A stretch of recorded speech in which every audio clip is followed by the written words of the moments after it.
Hello friends, നമസ്കാരം. ഞാൻ രാജേഷ് ഷിബിൻ. നിങ്ങൾക്കേവർക്കും ഇടുക്കിക്കാരി എന്ന നമ്മുടെ ചാനലിലേക്ക് വീണ്ടും സ്വാഗതം. അപ്പോൾ നമ്മളിന്ന് തയ്യാറാക്കുന്നത് പൈനാപ്പിൾ മധുരക്കറിയാണ്. സദ്യക്കൊക്കെ പോകുമ്പോൾ കുട്ടികളും മുതിർന്നവരുമൊക്കെ ഏറെ ആസ്വദിച്ച് കഴിക്കുന്ന ഒരു തൊടുകറിയാണ് പൈനാപ്പിൾ മധുരക്കറി. അപ്പോൾ നമുക്ക് ഒരു പൈനാപ്പിൾ വീട്ടിലുണ്ടെങ്കിൽ നമുക്ക് നിസ്സാരമായിട്ട് ഈ കറി തയ്യാറാക്കി എടുക്കാവുന്നതേ ഉള്ളൂ. അപ്പോൾ എങ്ങനെയാണ് ഇത് തയ്യാറാക്കുന്നത് നോക്കുന്നതിന് മുമ്പായിട്ട് നിങ്ങൾ എൻ്റെ ചാനൽ സബ്സ്ക്രൈബ് ചെയ്തിട്ടില്ലെങ്കിൽ ദയവായി സബ്സ്ക്രൈബ് ചെയ്യുക. അതുപോലെ തന്നെ വീഡിയോ മുഴുവൻ കണ്ടതിന് ശേഷം നിങ്ങൾക്ക് ഇഷ്ടമാകുകയാണെങ്കിൽ ലൈക്ക് ചെയ്യുക, ഷെയർ ചെയ്യുക. നിങ്ങളുടെ അഭിപ്രായങ്ങളും നിർദ്ദേശങ്ങളും കമൻറ്റ് സെക്ഷനിൽ പറയുമല്ലോ. അപ്പോൾ നമുക്ക് വീഡിയോ കാണാം. ഇന്ന് നമ്മൾ പൈനാപ്പിൾ മധുരക്കറിയാണ് ഉണ്ടാക്കാൻ പോകുന്നത്. അപ്പോൾ അതിന് വേണ്ടിയിട്ട് ഞാനിന്നൊരു പഴുത്ത പൈനാപ്പിൾ എടുത്ത് വെച്ചിട്ടുണ്ട്. ഈ പൈനാപ്പിൾ ഇനി ഞാനൊന്ന് ചെത്തിയെടുക്കട്ടെ.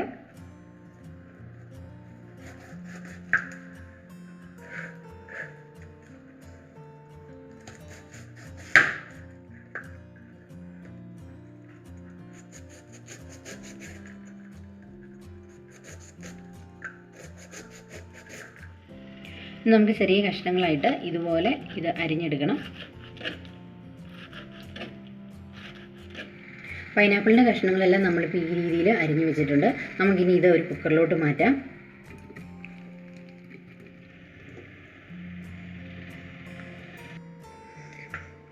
ഇനി ഇത് കുക്കറിൽ വേവിച്ചെടുക്കുമ്പോൾ നമുക്ക് എന്തൊക്കെ പൊടികളാണ് ചേർക്കേണ്ടതെന്ന് നോക്കാം.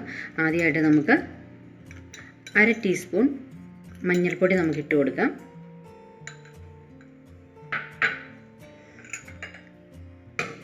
ഇനി നമുക്ക് 2 ടീസ്പൂൺ മുളക് പൊടി ഇട്ട് കൊടുക്കാം. പിന്നെ ഒരു 3 ടീസ്പൂൺ പഞ്ചസാര ഞാൻ ഇടുവാണ്. പൈനാപ്പിൾ എത്ര പഴുത്തതാണെന്ന് പറഞ്ഞാലും നമ്മൾ ആവശ്യത്തിനുള്ള പഞ്ചസാര ഇതിലോട്ട് ചേർത്ത് കൊടുത്തെങ്കിൽ മാത്രമേ കറി തയ്യാറായി കഴിയുമ്പോൾ നമ്മൾ ഉദ്ദേശിക്കുന്ന രീതിയിലുള്ള മധുരം ഇതിന് കിട്ടുകയുള്ളൂ. ഇനി നമുക്ക് ഒരു 1/2 ടീസ്പൂൺ ഉപ്പുപൊടി ഇതിനകത്ത് ഇട്ട് കൊടുക്കാം. ഇനി 1/2 ഗ്ലാസ് വെള്ളം കൂടി ഞാൻ ഒഴിച്ചു കൊടുക്കുകയാണ്. ഇനി നമുക്ക് ഇത് കുക്കറിൽ മീഡിയം ഫ്ലെയിമിൽ ഒരു വിസിലടിക്കുന്നിടം വരെ വേവിച്ചെടുക്കാം. പൈനാപ്പിൾ നമ്മൾ വേവിച്ച് വെച്ചിട്ടുണ്ട്. ഈ രീതിയിലാണ് നമുക്കിതിൻ്റെ കഷ്ണങ്ങൾ കിട്ടിയിരിക്കുന്നത്. ഇനി നിങ്ങൾക്ക് ആവശ്യമെങ്കിൽ ഇത് ചൂടാറിയതിന് ശേഷം മിക്സിയുടെ ജാറിൽ ഒന്ന് കറക്കിയെടുക്കാവുന്നതാണ്. അപ്പോൾ ഇത് കുറച്ചൊന്ന് ചതഞ്ഞ് കിട്ടും. ഇനി ഈ കറിയിലോട്ട് ചേർക്കാൻ വേണ്ട അരപ്പ് തയ്യാറാക്കാൻ എന്തൊക്കെ വേണമെന്ന് നോക്കാം. ആദ്യമായിട്ട് അരമുറി തേങ്ങ ചിരകിയത്, ഒരു ചെറിയ തേങ്ങയുടെ അരമുറി ചിരകി വെച്ചിട്ടുള്ളതാണ്. അതുപോലെ തന്നെ 1/2 ടീസ്പൂൺ മഞ്ഞൾപ്പൊടി എടുത്തിട്ടുണ്ട്, 1/2 ടീസ്പൂൺ ചെറിയ ജീരകം, 2 പച്ചമുളക്, 4 ഉള്ളി എടുത്തിട്ടുണ്ട്. ഇനി ഇത് നമുക്കൊന്ന് അരച്ചെടുക്കാം. നമുക്കിനി ഈ കടായിലോട്ട് വേവിച്ച് വെച്ച പൈനാപ്പിൾ ചേർത്ത് കൊടുക്കാം. ഈ പൈനാപ്പിളിൻ്റെ കഷ്ണങ്ങളിലോട്ട് നമുക്ക് ഈ അരപ്പ് ചേർത്ത് കൊടുക്കാം.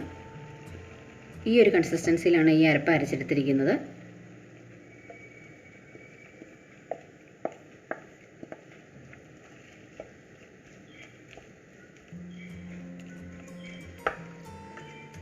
ഇനി നമുക്ക് ഇത് തിളച്ച് നന്നായിട്ട് കുറുകി വരുന്നിടം വരെ വെയിറ്റ് ചെയ്യാം. അപ്പോൾ നമ്മുടെ കറി നന്നായിട്ട് തിളച്ച് ഏകദേശം കുറുകി വന്നിട്ടുണ്ട്. ഇനി ഇതിൻ്റെ ഉപ്പൊക്കെ നമുക്കൊന്ന് നോക്കാം.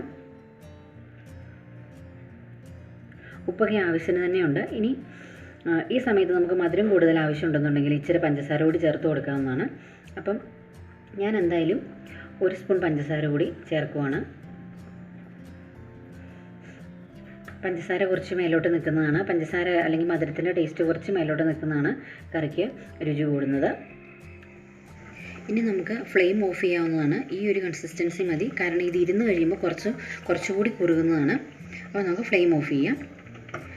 ഇനി മുന്തിരി കഴുകി വാരി വെച്ചിരിക്കുന്നതാണ്. ഇത് നമുക്കിതിനകത്തോട്ട് ചേർത്ത് കൊടുക്കാം. നന്നായിട്ട് ഇളക്കി കൊടുക്കാം. ഇനി നമുക്ക് കടുക് താളിച്ചൊഴിക്കാം. ചൂടായ ചട്ടിയിലോട്ട് നമുക്ക് 1 ടേബിൾ സ്പൂൺ എണ്ണ ഒഴിച്ചു കൊടുക്കാം. ഇനി നമുക്ക് കടുക് ഇട്ട് കൊടുക്കാം.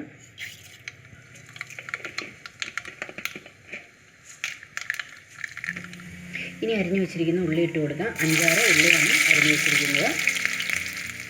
ഉള്ളി മൂത്ത് വന്നിട്ടുണ്ട്. ഇനി നമുക്ക് 5-6 വറ്റൽമുളക് ചെറിയ കഷ്ണങ്ങളൊക്കെ മുറിച്ച് വെച്ചിട്ട് ഇട്ട് കൊടുക്കാം.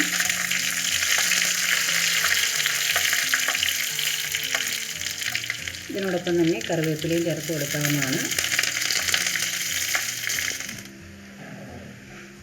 ഇനി നമുക്ക് ഇത് ഈ കറിയിലോട്ട് ചേർത്ത് കൊടുക്കാം.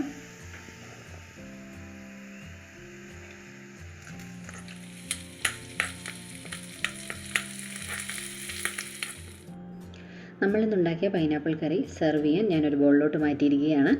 അപ്പം നമ്മൾക്ക് ഇതിൻ്റെ പ്രിപ്പറേഷൻ കണ്ടപ്പോൾ നിങ്ങൾക്ക് മനസ്സിലായിട്ടുണ്ട്, വളരെ സിമ്പിളായിട്ട് നമുക്ക് വീട്ടിലുണ്ടാക്കിയെടുക്കാവുന്നേ ഉള്ളൂ എന്ന്. അപ്പം നിങ്ങളെല്ലാവരും ഇത് വീട്ടിൽ ട്രൈ ചെയ്തതിന് ശേഷം കമൻസുകൾ എഴുതുക. പുതിയ വീഡിയോയിൽ നമുക്ക് വീണ്ടും കാണാം. ഈ വീഡിയോ കണ്ടതിന് നിങ്ങൾക്ക് എല്ലാവർക്കും നന്ദി.